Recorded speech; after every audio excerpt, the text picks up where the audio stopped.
It started with a phone call no one ever wants to make.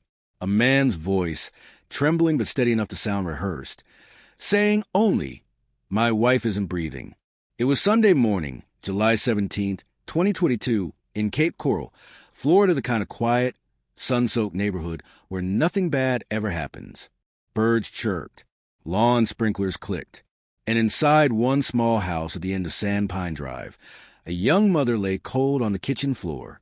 When first responders arrived, they found Rebecca Mills, 35 years old, barefoot, her coffee mug shattered beside her. Her husband, Daniel Mills, sat on the porch steps staring into the distance. He didn't cry. He didn't ask if she could be saved. He just whispered, "Please tell me she's okay." But Rebecca wasn't okay. She was gone. To anyone else, it might have looked like a medical emergency, a fall, maybe a heart attack. But something about that scene made Detective Maria Jensen pause. The air smelled faintly of bleach. The counters gleamed too perfectly. And when she leaned closer to Rebecca's neck, she noticed a thin, reddish bruise just beneath the jawline. It wasn't from falling. It was from fingers. In that moment, the tone of the entire morning changed. This wasn't tragedy. It was a crime scene. Neighbors described Daniel and Rebecca Mills as the kind of couple everyone trusted. He was a building contractor, quiet, dependable, always working with his hands. She was a part-time real estate agent and mother to their 7-year-old daughter, Emma. They went to church on Sundays, hosted barbecues, and waved to neighbors while walking their dog.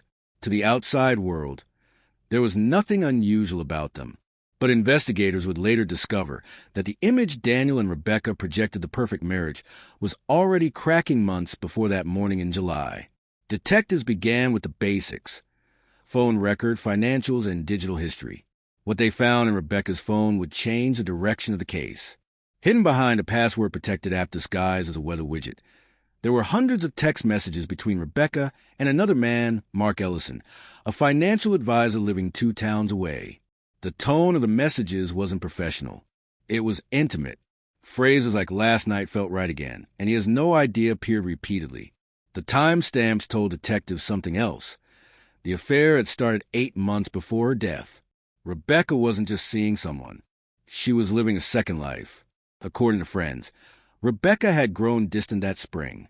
She canceled plans, missed work meetings, and began spending nights at her sister's under the pretense of showings out of town. Daniel told co-workers she'd been struggling with anxiety, but privately he had started checking her phone. Evidence later showed Daniel had installed a GPS tracking app on Rebecca's car 2 weeks before her death. He knew something was off. He just didn't know the full truth. Then came the discovery, a text message Daniel wasn't meant to see. It read, "He's leaving for Miami next month. Maybe it's time I do too." Detectives believe Daniel saw that message on July 15th, 2 days before Rebecca died. That night, he searched online for, how long does it take to strangle someone? What happens to fingerprints after cleaning with bleach? The searches were time-stamped between 11:03 p.m. and 11:48 p.m. At 6:42 a.m., a neighbor's Ring camera captured Rebecca jogging alone, as she did every morning. At 7:31, Daniel's truck was seen returning to the driveway earlier than usual for a workday. At 8:04, a delivery driver passed their house. The garage door was open and music was playing inside. At 8:47, the first 911 call was placed. Detectives reconstructed the timeline with precision. Rebecca had been back from her jog less than 20 minutes before she died. Her phone was found on the counter with a half-written text to Mark, "I'll call you after." The autopsy later confirmed manual strangulation, with evidence of bruising and fingernail marks consistent with a struggle. Toxicology was negative. Rebecca had been healthy. There was no medical event, no accident. She had been killed by someone she trusted. Detective Jensen brought Daniel in for questioning that same evening. He appeared calm, composed, even helpful. He told investigators that Rebecca had collapsed while making coffee. He said he tried CPR, then panicked and cleaned the counters because, as he put it, there was spilled coffee everywhere. But lab results later revealed microscopic traces of Rebecca's skin cells under Daniel's fingernails and traces of bleach residue on his palms. When confronted with that evidence, Daniel paused for nearly 30 seconds before speaking. His only words were, "I just wanted her to stop lying." That single statement became the cornerstone of the prosecution's case. Investigators interviewed Mark Ellison, the man Rebecca had been seeing. He was cooperative, visibly shaken, and denied any knowledge of Daniel's awareness of the affair. He said Rebecca had planned to leave her marriage by the end of the summer. She'd told him Daniel had a temper that arguments often ended with silence, not shouting, but something colder. Forensic analysts examined Rebecca's second phone. Inside were calendar reminders for Mark Tampa trip, book hotel, and talk to Emma after. The date marked? July 20th, just 3 days after her death. She never made it to Tampa. Detective Jensen later described that phone as a diary written in code. Each message, each reminder, painted a picture of a woman torn between fear, guilt, and longing, living two versions of herself until both collided. Crime scene technicians reconstructed the sequence inside the kitchen. No forced entry.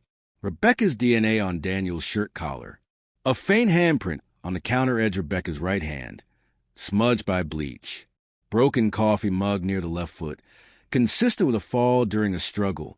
Timeline estimates place her death between 8:22 and 8:30 a.m. Daniel's 911 call came at 8:47. That 17-minute gap was never explained. When questioned again, Daniel said he froze and needed time to think. But to investigators, that pause was evidence of premeditation.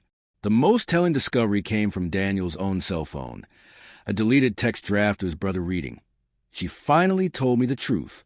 I don't know what I'll do." Digital forensics retrieved it from the cloud. It was written at 6:58 a.m., less than 2 hours before Rebecca was killed. The trial began in May 2023. Daniel Mills faced charges of second-degree murder and tampering with evidence. The defense claimed it was an accident, a heated argument gone too far. But prosecutors argued the evidence told a different story. A husband who discovered his wife's double life and decided to end it before she could walk away. Witnesses included Rebecca's sister, co-workers, and a lead detective. Each piece of testimony layered emotion over evidence, painting a portrait not of sudden rage, but of quiet obsession. When Daniel took the stand, his voice was flat. He said only, "I loved her, but I couldn't stand being made a fool." After 6 hours of deliberation, the jury returned with a verdict. Guilty on all counts. Daniel Mills was sentenced to life imprisonment without parole. A year later, Detective Jensen stood outside the Mills home, now abandoned. Its windows boarded up, grass had overtaken the yard, and the mailbox still bore their names. She told a local reporter, "It's easy to see the surface, the smiles, the family photos.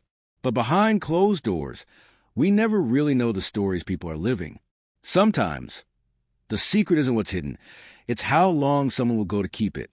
Rebecca's story became a quiet reminder that even in peaceful places, tragedy grows in silence. A marriage built on trust ended in betrayal, and a secret meant to protect a heart became the reason it stopped beating.